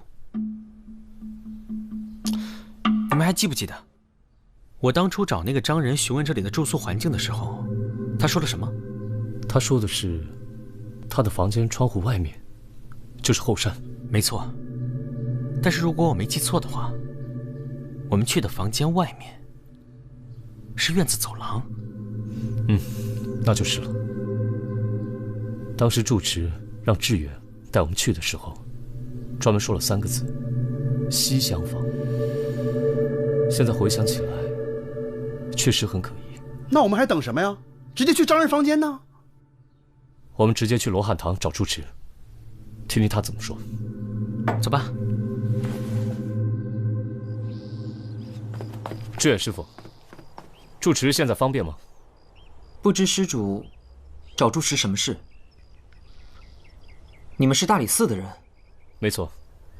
若寺里没有发生这个事故，我们就只是普通的旅客而已。但现在有一个人在这里失踪，恕我不能袖手旁观。进来吧。施主请。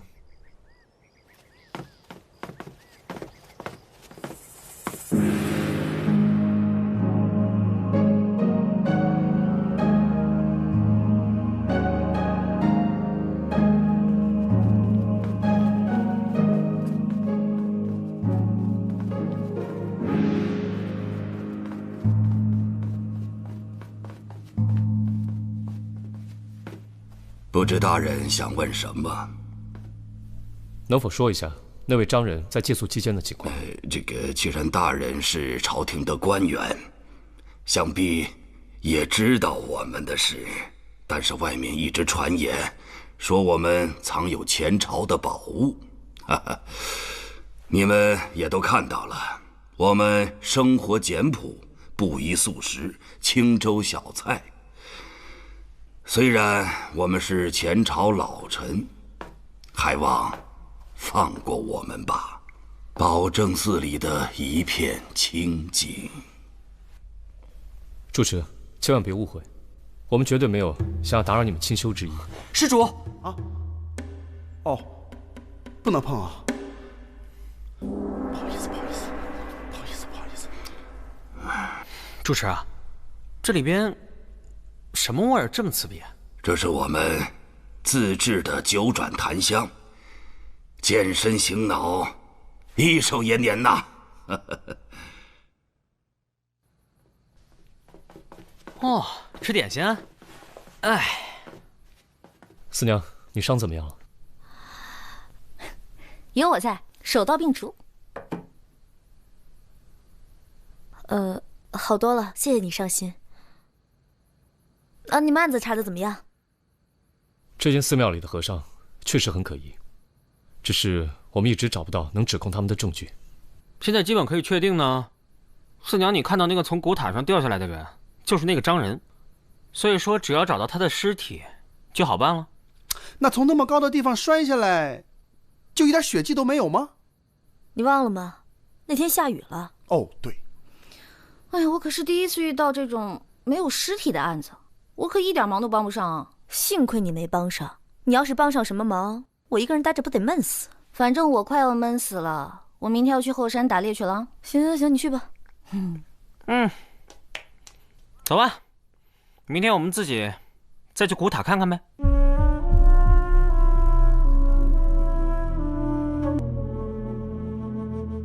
哎呀，你呀！哎，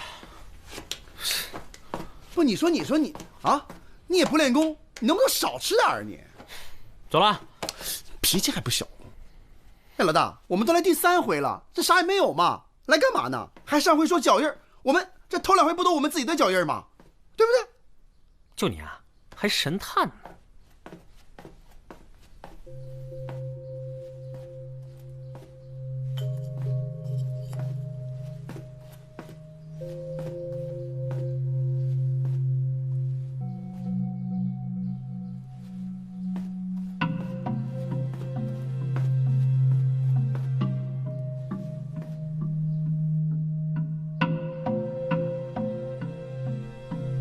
你们俩过来一下。哎，大高个儿，你伸手能不能碰到棚顶啊？啊？能够到又怎么样？这明显有机关的嘛。机关？算你聪明。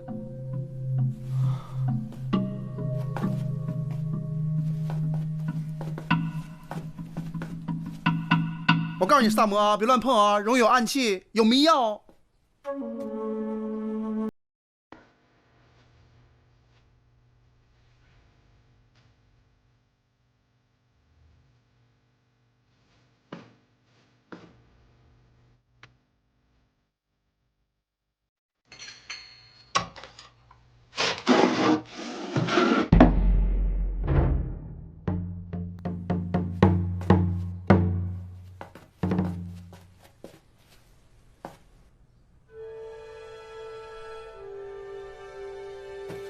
天哪！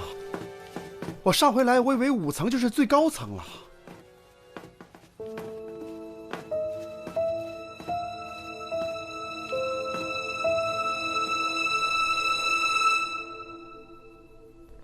那个夹层太蹊跷了。现在当务之急就是尽快找到尸体。哎，进来。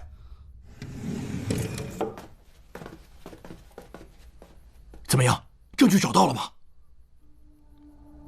你怎么突然变得那么着急啊？你说，他们会不会因为我和我朋友是一伙的，就把我也给杀了呀？不做亏心事，不怕鬼敲门。只要你不去偷话，就肯定不会。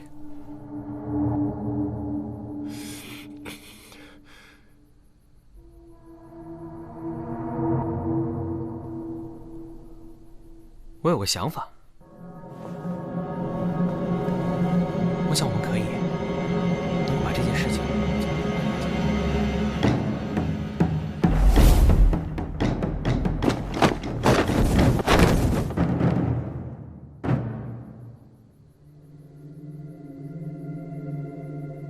怎么回事？怎么还不回来？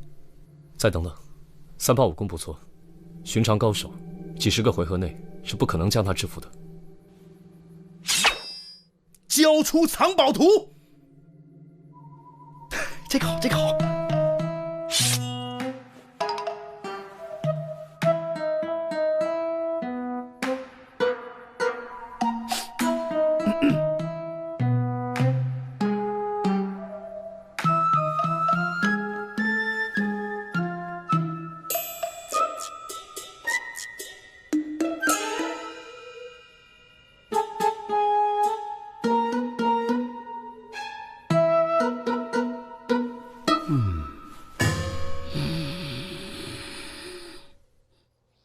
大毛，这哪有凶手啊？啊，什么都没有。不，三毛，你出的什么馊主意啊？你是要耍我？我怎么耍你了？我们也在树林里蹲了一宿，好吗？你看，你看，你看，我血都快被蚊子给咬干了。先回房间吧，我要回去洗脸了。哎，你们有没有觉得我们中间少了一个人？有吗？谢瑞。他不是跟你们两个一起？什么时候不见的呀？我想起来了，他跟我说他要去远一点的地方方便一下。什么时候的事？上半夜。我们分头到树林看看。嗯。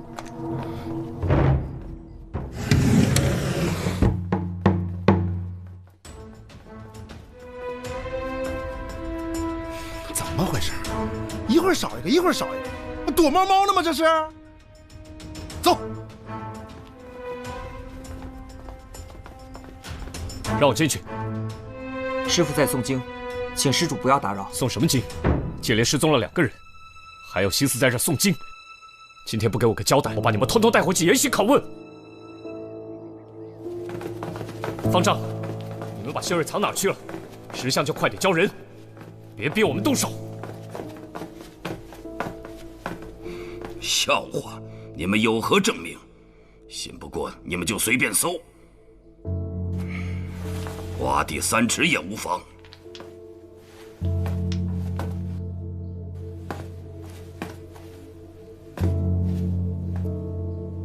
自从你们借宿以来，我这寺里一天都不得安宁。不知你们是不把佛门净地放在眼里，还是不把我们这些开国的老臣放在眼里？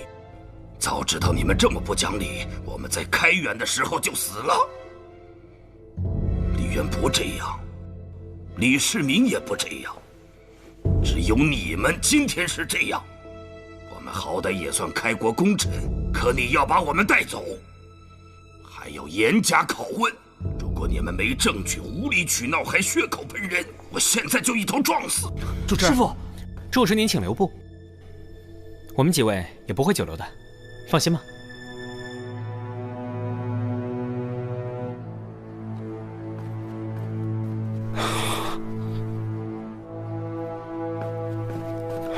主持。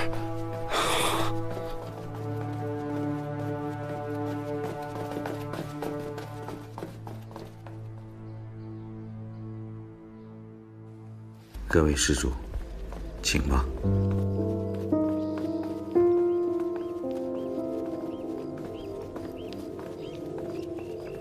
慢走不送。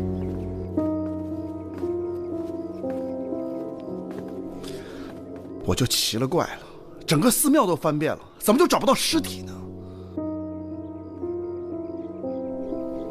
还有一个地方我们没翻过，捉迷藏的关键是越明显的地方就越容易被忽视，俗称灯下黑。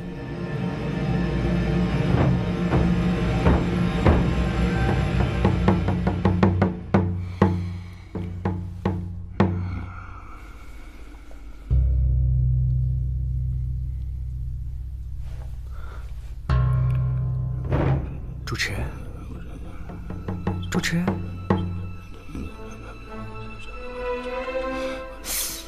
你们这儿熏这个香，味道真的很刺鼻啊。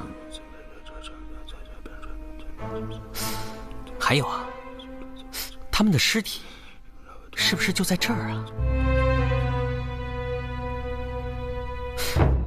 那座罗汉里面装的就是谢瑞的尸体吧？你们都知道了。志远，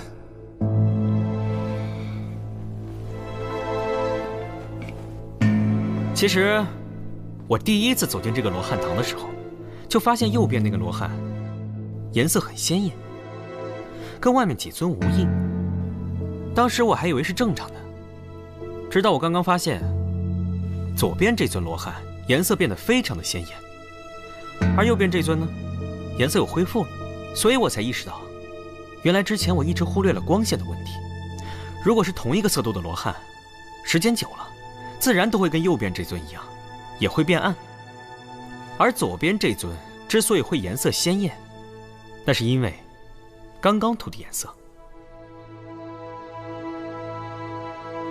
如果我的推测没错的话，左边这具应该就是谢瑞的尸体，而右边这尊里面是之前那位张仁的尸体。你说的没错。而且所谓的古塔，只不过是你们故意向外散播的一个掩护。前来的旅者因为都是冲着宝物来的，所以自然就会以为你们不让人靠近古塔，是因为古塔里面放了宝物。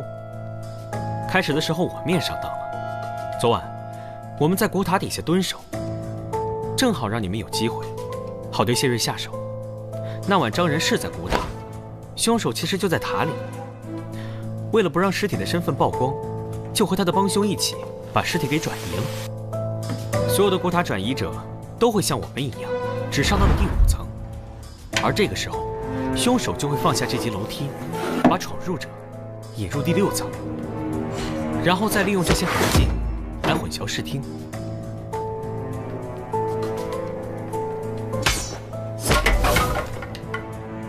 接下来，将他们杀害。对。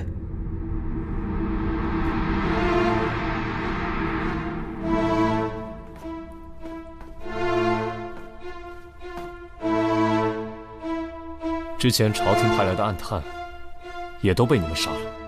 对，你说的没错，都是我杀的，和其他僧人无关。志远，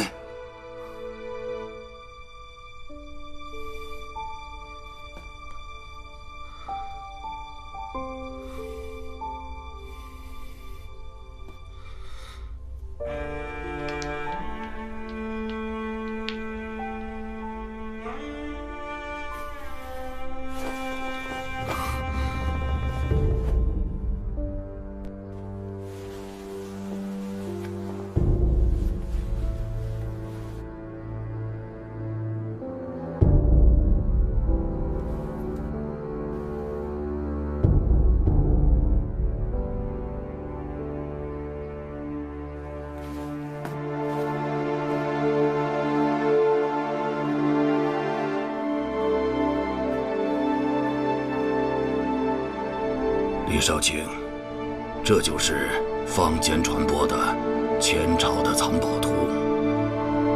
既然当今圣上如此渴求，我就把它送给他。你带回去告诉他，前朝最大的宝藏就是江山稳固，百姓平安呐。我们没能守住天赐的宝藏，还请传到圣上手里，一定要多多的珍惜。